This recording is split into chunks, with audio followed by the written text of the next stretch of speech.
Salut tout le monde! Alors, un sujet récurrent et souvent central pour les personnes ayant un TSA, c'est la fatigue. Et je vais vous parler ici dans cette vidéo spécialement de la fatigue sociale. Donc, si vous êtes prêts, eh bien, allons-y! Alors, pour illustrer l'impact que peut avoir la fatigue sociale chez nous, pour moi, la meilleure façon de l'exprimer, de l'illustrer, c'est de faire le parallèle avec un téléphone, une batterie de téléphone, et de se dire que l'application la plus énergivore de notre téléphone interne, c'est l'application socialisation.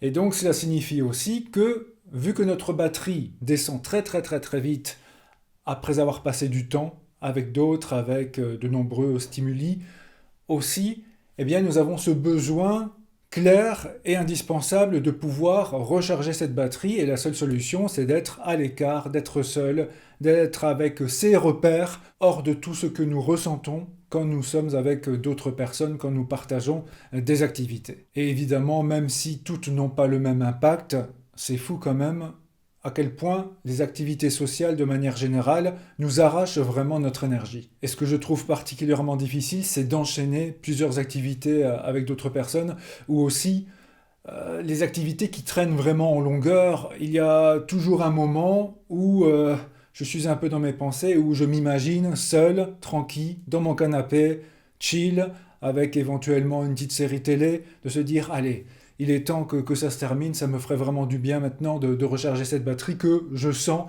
vraiment redescendre très vite là où je suis actuellement. Et d'ailleurs, je lis souvent, et je suis d'accord avec cela, c'est à quel point il est difficile pour nous de comprendre les personnes qui ont toujours le besoin d'être accompagnées, qui sont incapables de rester seuls, qui s'ennuient d'ailleurs très vite aussi en étant seul, alors que pour moi c'est tout à fait le contraire, je ne m'ennuie absolument jamais en étant seul, j'ai toujours des activités, des projets, des choses qui me passionnent, des choses que j'ai envie de faire, voilà. Mais c'est vrai que je vois autour de moi beaucoup de personnes qui sont dans un profond mal-être dès qu'elles passent un peu trop de temps seules et dès qu'elles ne peuvent plus parler, tout simplement, alors que justement je suis en recherche de moments de silence quand j'ai passé beaucoup trop de moments bruyants. À la limite, le seul bruit que je supporte alors, c'est le miaou du chat, mais ça se limite vraiment à ça. Mais tel qu'expliqué comme cela, alors on peut se dire, pourquoi tu restes pas tout le temps tout seul? Non, pour bien comprendre la situation, nous sommes souvent très heureux de revoir certaines personnes que l'on n'a plus vues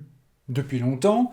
Parfois, nous sommes même très excités avant une activité qui nous passionne, mais toujours avec ses limites, bien sûr. En gros, voilà, faire une activité collective qui me plaît, oui, et clairement oui, et j'en ai envie, et je me prépare à cela, et tout va bien, mais il ne faut pas qu'il y ait des surplus, encore des surplus, des choses qui traînent, et plus. Là, alors, ça ne va plus. Maintenant, comme je l'ai dit, cela dépend des cas, et le seuil de tolérance peut vraiment varier d'une situation à l'autre. Quand je suis dans une situation qui me plaît, au calme, à l'aise, très à l'aise, alors évidemment là cela peut durer beaucoup plus longtemps. Par contre, dans une autre situation, si par exemple je me retrouve dans un endroit avec plein de monde, où tout le monde est debout, serré, où je me fais sans cesse bousculer et tout cela, alors là, très vite, la fatigue sociale prend clairement le dessus en fait. Si par exemple il y a beaucoup de bruit, beaucoup de stimuli, je sens que ça m'affecte beaucoup plus. Par contre, si je suis actif, si je fais quelque chose qui me motive, qui me passionne avec d'autres, alors là ça passe crème. Donc voilà, ça dépend quand même des situations. Ce n'est pas quelque chose de totalement rigide non plus. Maintenant, un vaste sujet aussi, c'est la difficulté que nous pouvons avoir avec ce que l'on appelle le small talk. Donc ce sont vraiment toutes les discussions assez générales, assez neutres. Le coucou, ça va, quoi de neuf, qu'est-ce que tu as fait de beau, et après qu'est-ce que tu feras de beau, et les enfants, et la météo, et le travail, bon, voilà. Tout cela, bon, ce n'est pas forcément la discussion qui nous passionne le plus, d'après encore une fois ce que je lis. Évidemment, quand je parle de nous, c'est par rapport à tout ce que j'ai pu lire dans les groupes de discussion, dans les conversations entre personnes, évidemment ayant un TSA. Et dans ces cas-là, alors il est clair que je m'ennuie beaucoup plus vite en groupe que seul, surtout dans ces conditions un peu moins favorables. Et ce qui est quand même aussi fréquent, c'est d'être invité à enchaîner des choses, à enchaîner des activités. Par exemple, on a passé plusieurs heures avec certaines personnes, et ces personnes nous disent: ah oui, mais on va encore aller boire un verre, puis alors on commence à avoir faim, on peut encore aller manger un truc, alors que ça fait 4 heures que l'on est en train de parler. Et à un moment, voilà, ça c'est vraiment difficile à gérer, parce que d'un côté on n'en peut plus, et d'un autre côté, on ne veut surtout pas froisser la personne. Imaginons, la personne nous invite chez elle pour manger un truc, pour boire un verre, pour encore parler, alors qu'on a déjà beaucoup parlé et que j'ai l'impression d'avoir abordé tous les sujets de discussion possibles, du moins avec mes limites bien sûr.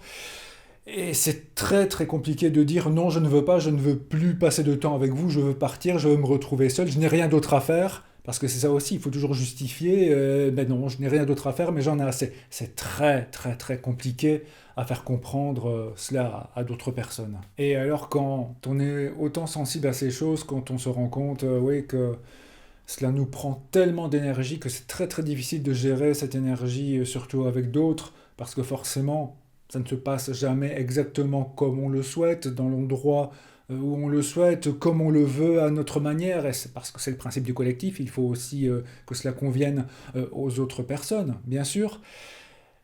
Eh bien, cela peut avoir un impact à moyen ou long terme sur le côté amical déjà, hein, parce que voilà, ça crée toujours une sorte de mur ou alors une certaine distance. Disons que j'ai remarqué que c'était quand même difficile d'avoir des relations vraiment profondes avec d'autres personnes, d'avoir un lien plus fort, puisque il y a toujours une certaine limite aussi au moment où on se voit, au moment où on partage des choses, au moment aux activités, parce qu'il y a toujours un moment où pouf, je n'en peux plus, j'en ai marre.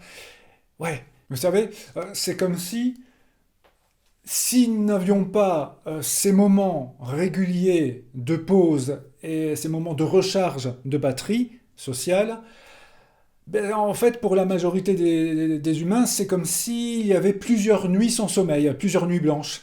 Ben, à un moment, ça ne va plus, à un moment, on est un zombie, à un moment, on ne répond plus, à un moment, on ne peut plus réfléchir. Et c'est vraiment ce cas-là. Si il y a trop de choses à la suite qui s'accumulent sans avoir ces moments seuls, sans avoir ces vrais moments de pause où on est bien, où on est à l'aise, où on peut souffler et faire les choses à notre façon sans trop de bruit, sans trop de lumière, sans trop de blablabla et tout, ben voilà, on est très très vite un zombie et alors c'est difficile de suivre le mouvement. Voilà.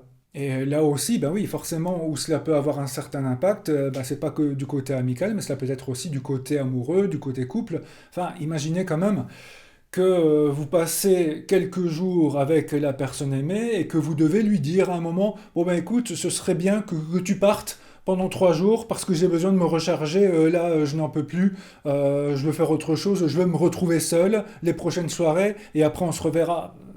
C'est très compliqué à faire passer ça à une personne neurotypique. Comment va-t-elle comprendre cela? Et bah, d'ailleurs, d'après moi, elle ne reviendra plus. Hein. C'est aussi simple que cela, bah oui, parce que ça peut être extrêmement choquant. Et imaginez aussi ce que l'autre personne peut penser dans ces cas-là. Bah, pourquoi tu ne veux plus me voir pendant 3 jours? Peut-être que tu veux voir quelqu'un d'autre, peut-être que tu me trompes et autres. Alors que non, pas du tout. C'est juste qu'on a envie d'être seul, on ne veut plus voir personne, plus rien. Voilà, plus de bruit et à la limite juste le chat qui est tolérable, mais c'est tout. Mais c'est très compliqué, encore une fois, à faire comprendre comme je l'ai dit. Et alors, je peux aussi faire le lien avec le côté professionnel. Hein. Je suis prof de métier, et donc imaginez bien que les journées de cours, ah oui, les fameuses journées à 8 heures de cours, en fin de journée, mais vous n'imaginez pas à quel point j'étais exténué. C'est-à-dire que durant toute une journée, nous sommes forcés à avoir des interactions, et parce qu'on le veut bien, attention, c'est un métier que j'aime beaucoup, et il y a des tas de choses que j'aime beaucoup, et j'aime avoir des interactions, c'est pas ça. Mais voilà, durant toute une journée, il y a des interactions. Il y a aussi beaucoup de camouflage. Déjà parce qu'il y a le métier de prof quand même, et aussi parce qu'on se camoufle dans tous les domaines de la vie et au quotidien. C'est une habitude pour quand même beaucoup de personnes autistes à haut niveau de fonctionnement, pour ceux qui acceptent bien sûr ces termes. Puis dans mon cas, voilà, je me suis toujours forcé à garder la même énergie durant toute la journée pour qu'il n'y ait pas de traitement de faveur entre les étudiants que j'avais à 8 heures du matin et ceux que j'avais à 17 heures. J'estime avoir le devoir d'avoir la même énergie aussi le matin comme en toute dernière heure. Mais évidemment, après, que c'est compliqué. Parce qu'au départ, j'avais vraiment envie, voilà, après une journée de travail, d'enchaîner avec d'autres activités de détente, sportives, ou voilà, des choses qui me plaisent. Mais c'était juste Impossible. Je m'asseyais, boum, je sentais que je m'assoupissais directement. Et alors, quand à un moment, je me suis forcé à enchaîner avec d'autres activités, eh bien alors c'est souvent le lendemain ou le surlendemain que je l'ai payé. En fait, vous savez, le lendemain matin, c'est comme si je me réveillais et que la veille j'avais fait 3 marathons et c'était juste impossible de se lever. En fait, je sentais que c'était une fatigue alors qui était anormale, que j'en avais beaucoup trop fait. Et donc, j'ai compris, je me suis adapté au bout d'un moment, c'est que quand j'avais de telles journées de cours, eh bien je ne pouvais absolument plus rien prévoir après, même pas de ménage, rien, parce que ça servait pas à grand chose. C'était à la limite manger et se reposer et c'était tout quoi. Et je vous assure que j'ai tout essayé, hein, que ce soit la caféine, que ce soit les vitamines, justement le sport pour me redynamiser. Non. Quand c'était non, c'est non, je m'effondrais à chaque fois. Donc voilà. Alors ce qui était intéressant aussi, au niveau scolaire, c'était la pause de midi. La seule solution pour moi, c'était de me cacher en quelque sorte dans ma classe et de passer au moins 1 heure seul, au calme, avec ce que j'avais préparé pour manger, et éventuellement une musique de fond qui me plaît, regarder mes petites vidéos pendant que je mange, mais il ne fallait pas passer la pause de midi avec d'autres personnes, c'était juste impossible. En tout cas, c'était pas une pause pour moi. Euh, je me suis imaginé d'aller par exemple dans la salle des professeurs, d'être coincé dans une petite salle comme ça avec tout le monde qui mange autour de soi, déjà avec le côté misophonie qui est super pénible pour moi, je n'ai juste pas envie d'avoir plein de gens qui mangent leur gros sandwich à moins d'1 mètre de moi, non, non, non, déjà ça, et en plus avoir tous les collègues qui se plaignent et ce blabla et devoir lancer des conversations et devoir répondre. En fait, si je fais cela, bah, c'est comme si je n'avais pas de pause du tout. Non, le seul moment, la seule possibilité pour moi, c'était d'avoir ce moment en dehors de tout le monde, cette bulle. Voilà, c'est vraiment cette bulle dans laquelle j'étais. Et là, alors, ok, 1 heure après, j'étais prêt à me relancer, à repartir, à accueillir à nouveau du monde. Là, d'accord. Mais encore une fois, vous voyez à quel point cela peut gêner les relations, gêner les rencontres, gêner le lien que l'on peut avoir, dans ce cas-ci, avec d'autres collègues de travail. Rien contre eux en particulier, mais juste un besoin personnel d'avoir cette bulle, de pouvoir se couper pendant la pause. J'ai déjà reçu des remarques, pourquoi tu ne viens jamais en salle, pourquoi tu ne nous accompagnes pas? Non, parce que j'en ai simplement besoin. Voilà.